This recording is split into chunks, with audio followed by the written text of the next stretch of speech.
Terrell Biggs, and this is a 10-round fight. But Mike Tyson has to throw punches that mean something and throw them in combination.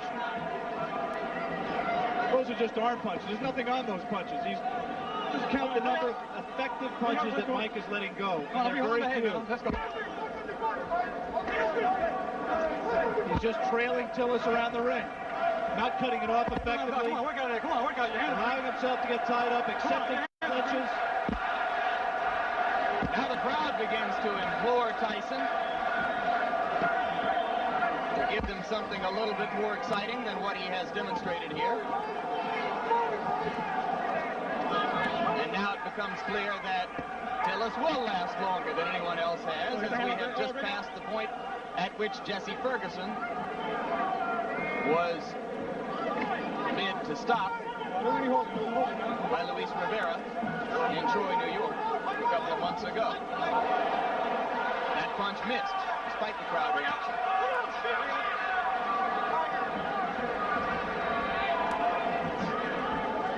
Since we are talking about the possibility of the fight going the distance, scoring at the halfway point, I've given Tyson 3 rounds, Tillis 1 round, and 1 round even. I did not score the 4th round, which is the round in which a knockdown, a 10-8 round for Tyson. I only gave it a 10-9 round for Tyson because of the fact that Tillis was dominating the round up to that point. The point system is, of course, supplemental only. The round system stands up unless there is a draw. Personally, Alex, I have it 4-0-1 for Tyson. I've not given Tillis a round.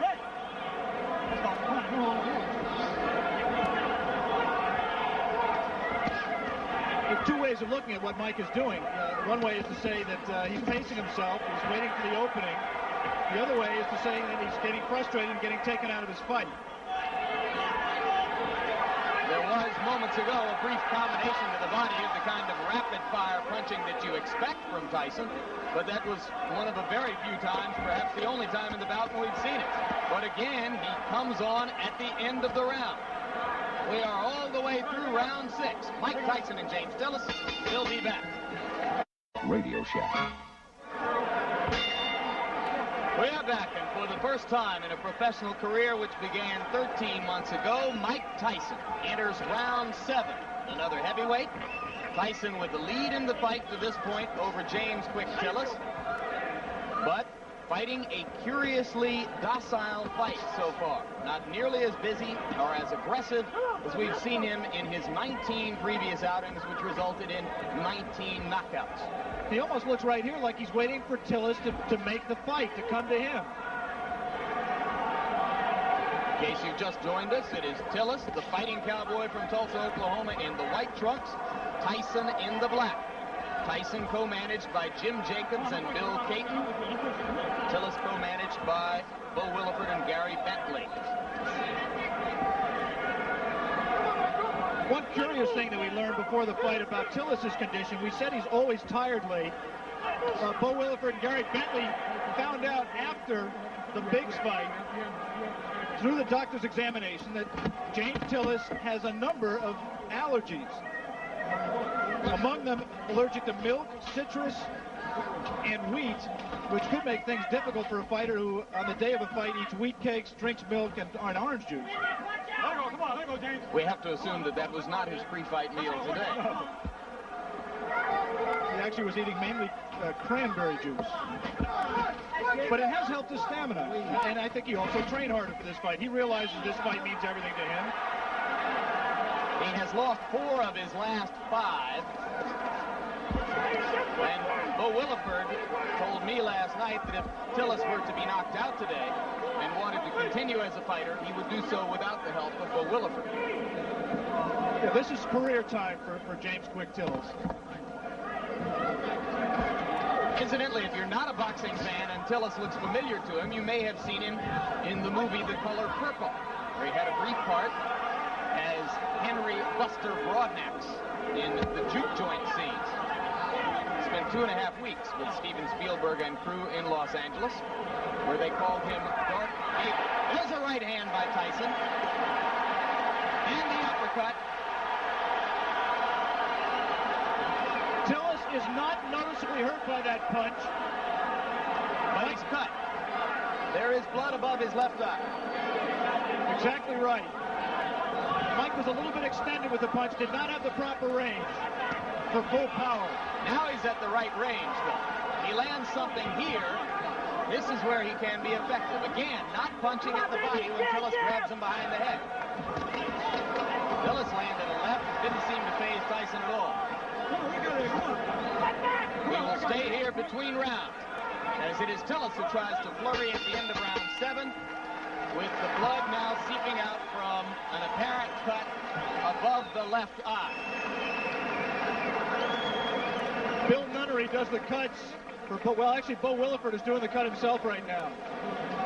Doctor in looking at it. As we look at Tyson's corner, the action is in the opposite corner, right there where they are working on James Quick Tillis' left eye. Let's take a look back at the action from round number 7.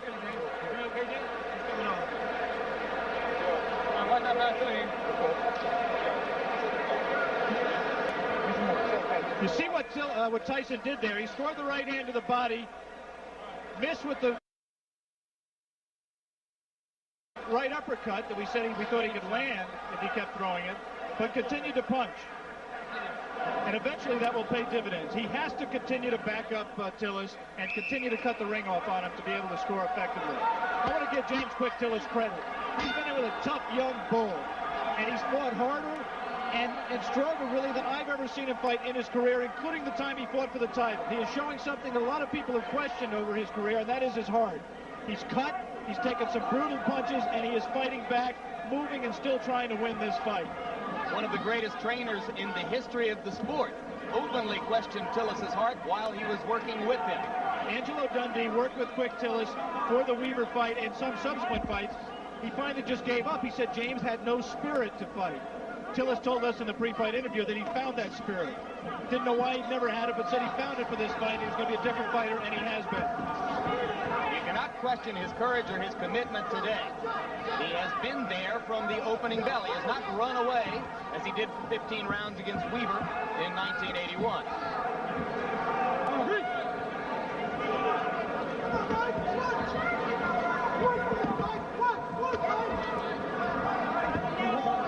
Tyson looped that right hand, and you have to wonder if perhaps Tyson is getting a bit anxious. We're into round 8. The knockout string has been a prominent part of the marketing and publicity which has surrounded Tyson's rise. It won't be quite the same if he's 20-0 with 19 knockouts. There's no question that up till now, if the fight continues this way and goes to a decision, Tyson, in my opinion, will win the decision, but the Mike Tyson mystique will suffer. He has not scored a knockout. He has not really hurt Quick Tillis, even though he has knocked him down and cut him. And he's let Tillis stay in the fight when other fighters, such as a Tyrell Biggs, really had Tillis out of the fight and in more trouble. In fairness to Tyson, we should repeat, Tillis appears to be in much better condition for this fight. Could that, in fact, Alex, be good for Mike Tyson? Yeah, I think that ultimately you're exactly right, Jim. This kind of a fight is absolutely essential to his learning experience. It's obvious for a fighter who punches with as much power and who places as much of his fight plan on power as Tyson does, that any kind of movement cuts down on his power because it doesn't let him set himself as well. It was inevitable that he was going to have to learn how to fight a guy who could move and box. It's good that he's fighting one like Quick Tillis to get that learning experience. And maybe if he has to go to decision to win the fight, then there won't be as many people asking every day, when are you going to fight for the championship of the world? Those same people who are questioning his chin and his ability to go rounds will turn around now, since he's demonstrated that he has not gotten exhausted and he's taking good punches, will now turn around and say, well, he can't punch. Mike Tyson just went left-handed, and that was decidedly left-handed. It's the first time he's been that committed to a left-hand stance since his fourth professional fight. It means he's a little bit confused, a little bit frustrated, and he's willing to try anything new right now.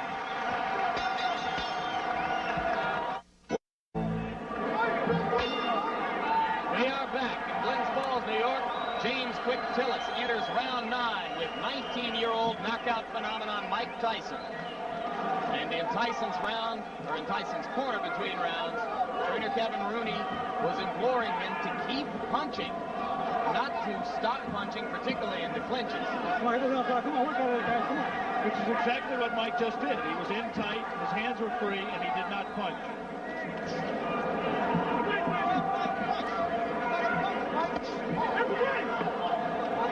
This Mike Tyson looks very much like the Mike Tyson who lost two close decisions to Henry Tillman in the heavyweight trials for the Olympic Games in 1984.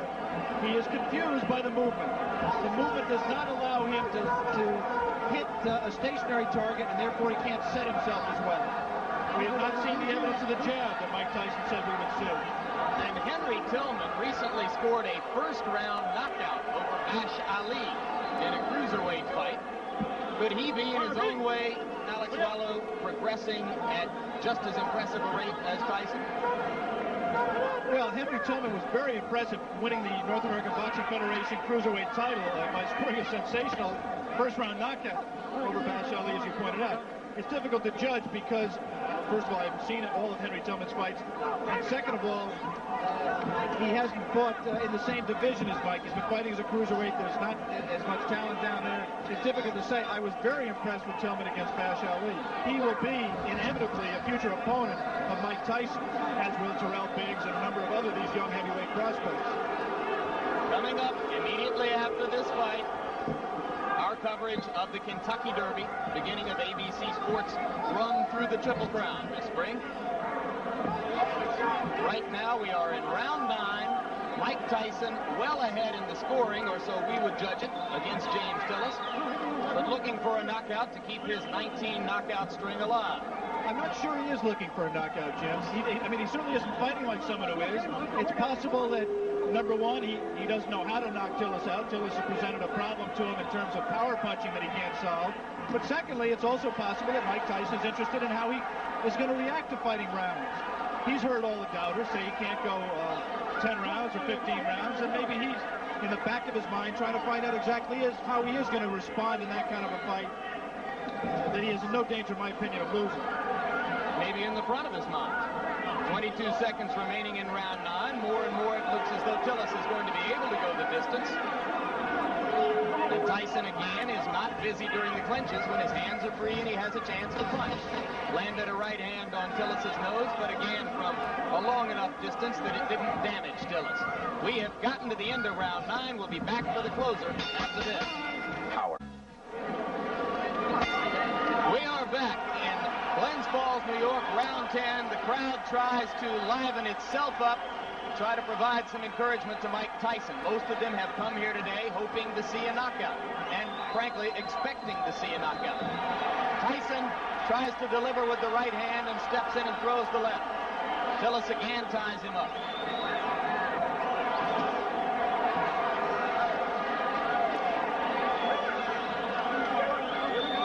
James Tillis is still a dangerous fighter. This is the most power and zip he's had in his punches at this late stage in a fight that I can ever remember.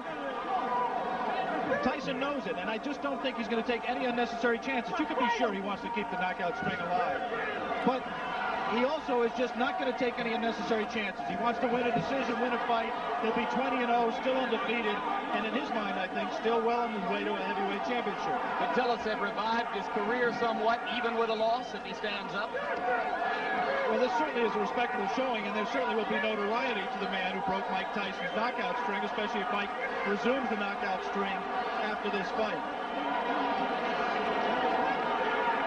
Always difficult to know why a crowd is booing. You can't psychoanalyze 8,000 people. I think it's possible that they're disappointed in Mike's performance. They came here wanting to see him do what he's done in his previous 19 fights, and he doesn't appear at this point to be going all out to satisfy them. Landed the left hand, but Tillis stood right there. Cut is no longer a problem. It has been effectively stopped. Tillis comes straight in.